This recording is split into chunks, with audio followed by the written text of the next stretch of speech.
In this video, David Liu discusses living in the world of remote work. Well, first of all, we need to define what a remote work world is, right? Because it has existed. It's not new, but there's just more of it and more different ways of going about a remote work world today. Well, because of the pandemic and people are forced to not interact with each other, not see each other. And it's a first that the whole world is affected at the same time, right? There were pockets of remote work world in the IT world previously, not out of fear of contracting a virus, but rather out of choice, right? Working remotely has always been a choice for a lot of workers previously. But when during the pandemic and everyone is forced to have this way of working, that really changed people and also made people aware that that could work. And sometimes it's even better to work this way, right? Um,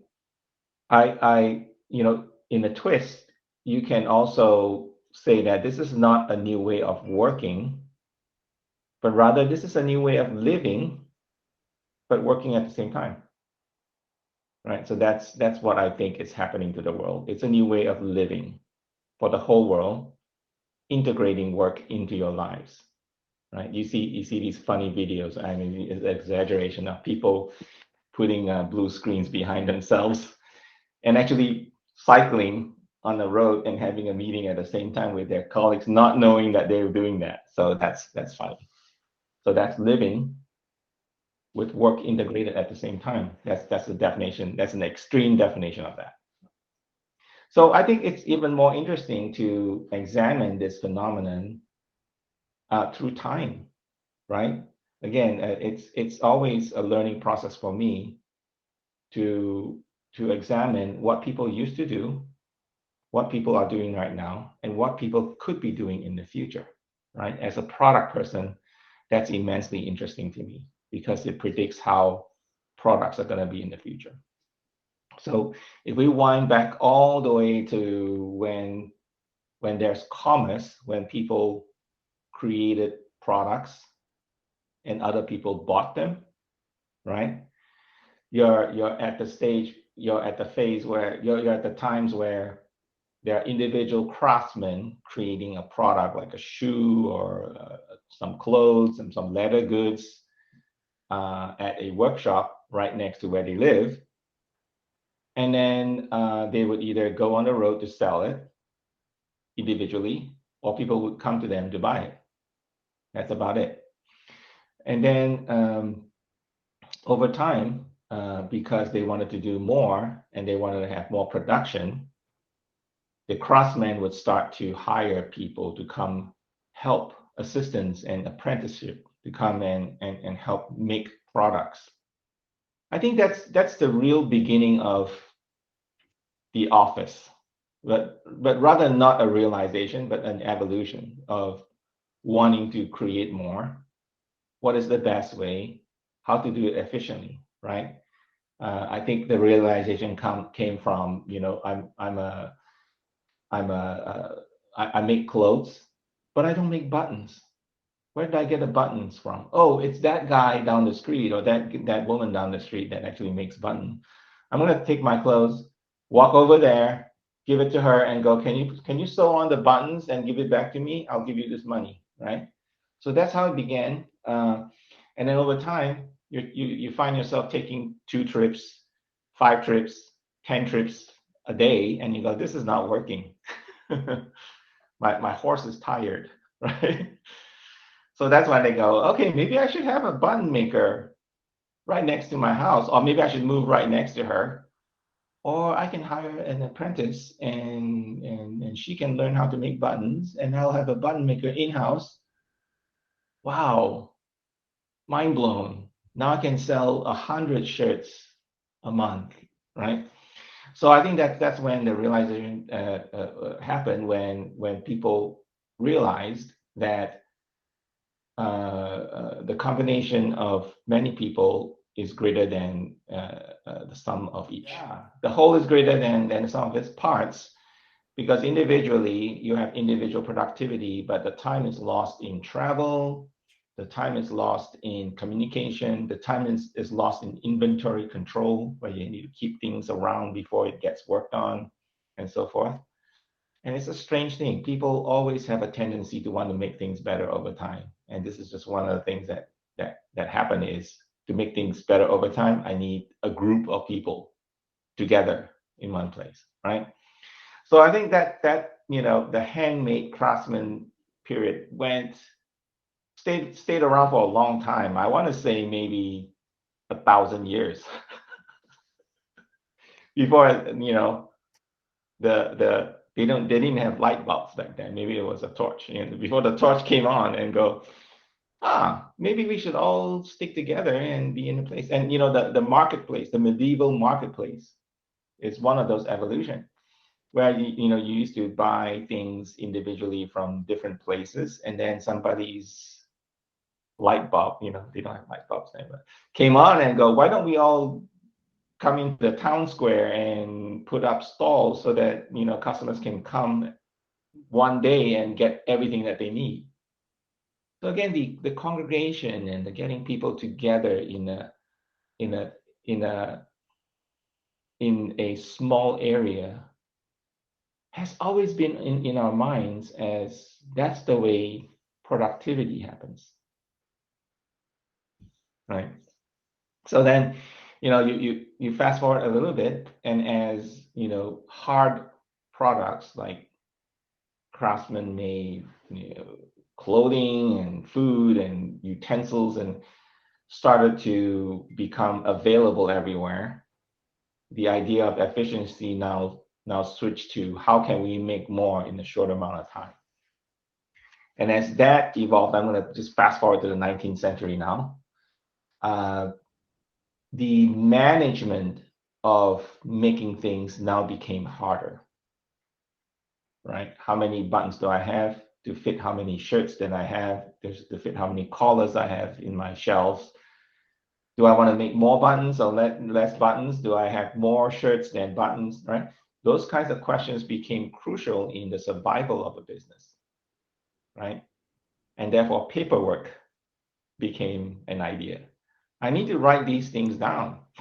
I need to record how these things are made and whether I have a good supply chain pipeline in making these things. And I think that's really truly when the concepts of office and paperwork and accounting and methodology and systems happen. So even before then, I wanted to touch on the fact that the congregation of people and the collection of people in a small area, like a marketplace or a makeshift factory, right, now made traveling an essential part of people's lives. They had to go somewhere in order to do something, right? Where previously you just stayed at home. You truly worked from home in the medieval times, right? Your family right there, right? Your kids running around, and you're like a cobbler making shoes right there, right? So that is the original primordial definition of working from home, right? So now that they realize people need to be together in order to not only do the direct work of producing products, but the indirect work of producing products of accounting, bookkeeping, inventory control, they also need to get more people together, right? The idea of office and paperwork and travel is intertwined. You gotta travel to be with people, to either produce a product in a factory line or write something down so that people could produce something in a factory line, right? And then mass production happened and industrial revolutions happened, mass factories, and there's 1,000 booths for sale now, and the quality of products went up and up. Competition, capitalism happened, and people compete with each other. My stuff is better than yours. Why? Because I have 1,000 workers sitting together, making this happen, and they learn from each other, and the quality just goes up. And the designer is right in her house that can make changes immediately. So getting people together and traveling to a place to do something was an important advancement in in uh, in the creation of products, right? And so you keep on evolving, and then people keep capitalism kicks in. People keep wanting to improve lives and make things better, and so these offices became bigger and bigger. And then now you're in the middle of the city, and you have high rises. One one plot of land is no longer available to contain one office, so they have to go vertical in order to not pay for more land. So you go vertical is basically more slices of land, one on top of each other, to do more. It's always about to do more. And again, this now demanded people to go there, right? And traveling is no longer an individual action, it's a mass action. Mass transits happen, right? Trains, subways, buses, right? Took a lot of people to work. And you even see in the movies, getting on a bus in a city to go to work was a routine. You never challenge that. You have to do that. There's no doubt about it. There's no more working remotely, because you can't. In order to have the high production outcome that you strive for and want, you have to travel someplace to do it, right? And then machines were invented, right? In the constant strive for better things and more better things and more of the things that are better, the efficiency now turned to how can we do more paperwork in a short amount of time. So machines were invented in the factory line, machines were invented for the office, the sit down office, where paperwork were now, it started with those, I don't know if you remember those movies where people clipped paper onto a pulley, and they pulled the string and it went from one end to the other. Machines were invented out of efficiency. They don't even want to walk from desk to desk. They want to just click it on and stay where they are, so that productivity raised. And then people start thinking, what else can we do, right? Can machines do more, more, more? Calculators were invented, abacus, right? And slide rules and stuff that augmented the office started to happen. Teams came together. Now, when machines were invented, the getting together to work on the same thing became less important. Now that you have the pulley that can transfer that piece of paper that you're working on to your colleague to work on, you no longer need to sit right next to your colleague. Just clip it on and pull it over there, right? So it's a as I'm talking about this, I just I'm realizing it's another turn in how things became, right? Because the invention of these augmented ways of working in the office now meant that people don't need to be right next to each other. The teamwork was still important. Getting the job done together was still important, but the distance was less and less as more machines took over how to work together, right? With the pulleys, with mail, right? You can now stuff something into an envelope, right? Companies like FedEx and UPS and all that, they became, they boomed in the early century, early 20th century, because they solved the don't have to be next to each other problem.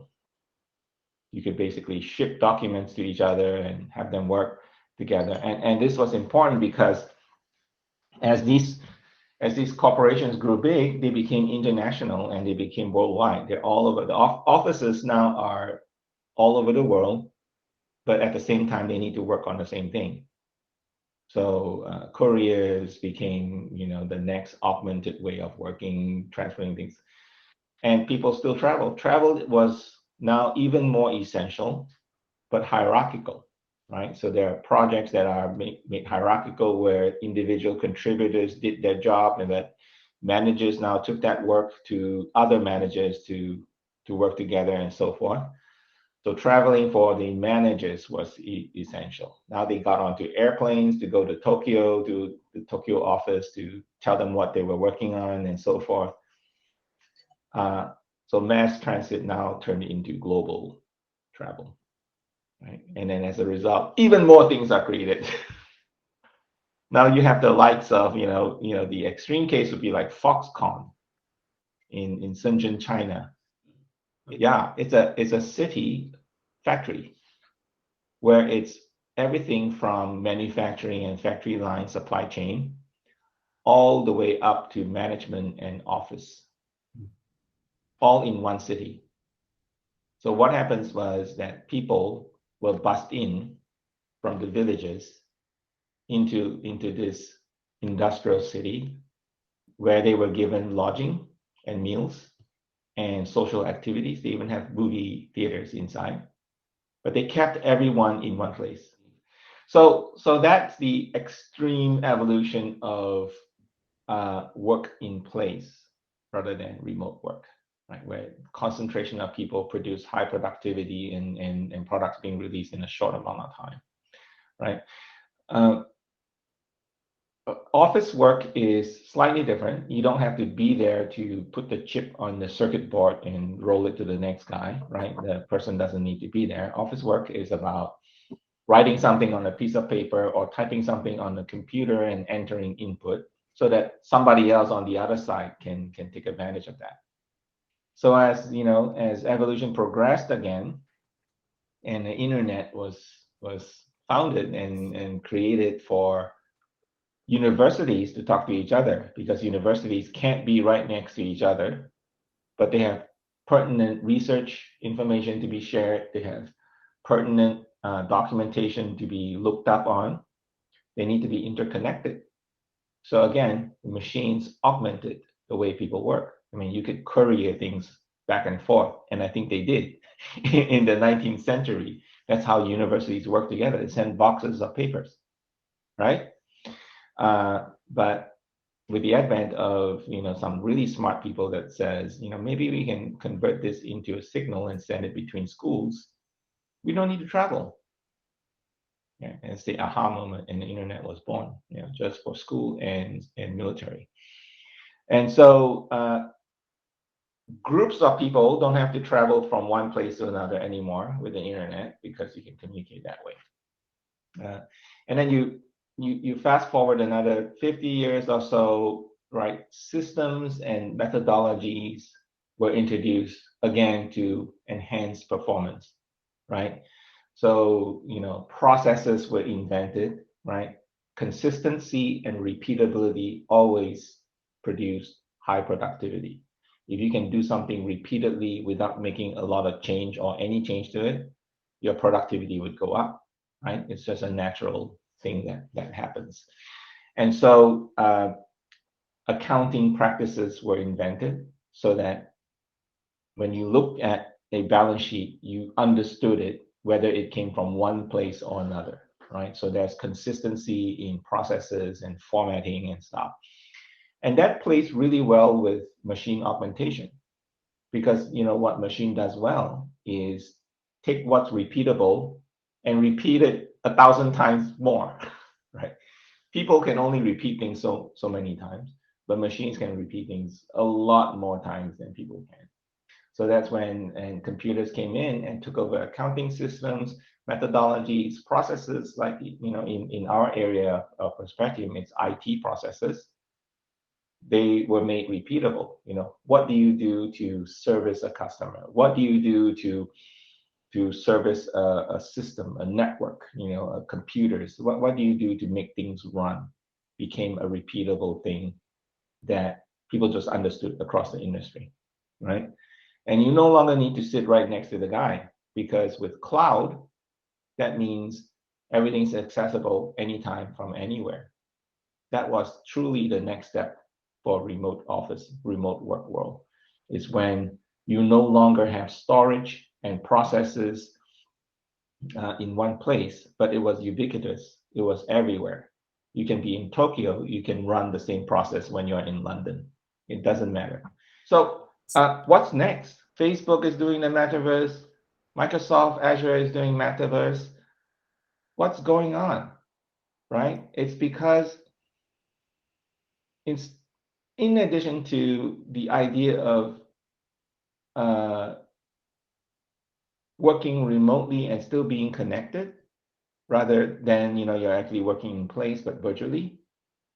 Now the idea is you can actually live virtually, and so therefore you don't need to be there when you're living.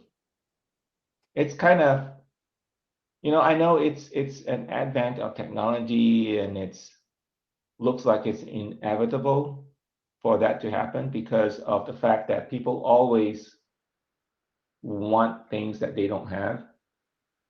And as a result, the best way to get things that you don't have is to have it virtually,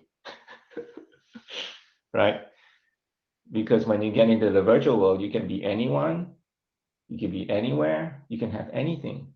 By just a click of a button, something can be fabricated in your virtual environment that you own, that you would not have owned in the real world or have, right? So it's very appealing, but it's also very, I don't want to jump on that bandwagon of everyone saying it's scary, but it's very uncomfortable for me, right?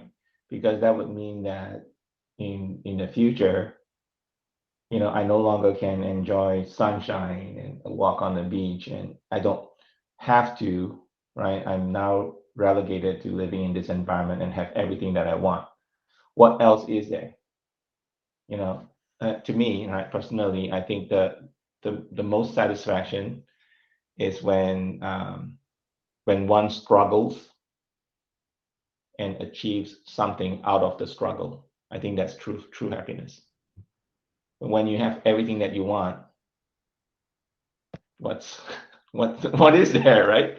And this virtual world, this metaverse, is exactly promising that you can have everything that you want without struggling. Just pay me some money and subscription. And guess what? The owners of the metaverse, they won't be living in the metaverse like you are. Right. They'll be living in Hawaii. Anyway, I digress, and that's why I see, at least, I didn't think of this, but the happening in Facebook and Microsoft is telling me that now, in addition to working remotely, the seems like the direction is heading to living remotely, and that's a concerning thing for me. And as the same thing with, we were talking about this with endorphin and doing creative things, right? That feel good feeling comes from, I tried very hard and I made something happen. That's when the endorphin gets released, right? And when you virtually have everything that you want, you won't get that because there's no struggle. There's no working hard to get what you want. You get good enough and then you're satisfied, right? It's not a real car, but it looks real. And so, but like even Minecraft, right? People like to build homes and houses and castles because they can do that in that virtual Minecraft world, and it gives them that satisfaction, right? But if you translate that out to the real world and you say, I'm going to try to build a real castle using brick and mortar, that's even immensely more satisfying, right? And I think people need to realize that there's there's more happiness in creating real things than be satisfied with things that are easy to get. When I was building in college, when I was building a database from scratch using BASIC on a computer PC, right? On a PC computer, that was immensely satisfying. I was like, oh man, this doesn't work. Oh, this is hard. And then all of a sudden it works, and I go, I get it. This is how it works. But right now everything's in cloud. I just click 2 times and I have a SQL database available to me. So I need to find my satisfaction or my endorphin from creating even bigger things using the building blocks that I have. Mhm. And I think that's the true meaning of wanting to go remote or virtual, is in order to do more, not stay the same as if when it wasn't virtual and just get by. So what I'm trying to say is, in this industry of innovation and software, we need to take advantage of virtual environments and augmented ways of doing things as an efficiency that helps us create even more better things. We shouldn't get augmented and get assisted by remote cloud software to do the same thing that we could have done in an office. We need to go the next level, right? That's why, self-driving cars, augmented driving cars, right? I don't feel compelled to want to have it because it's just the same thing, but just that I'm not doing it.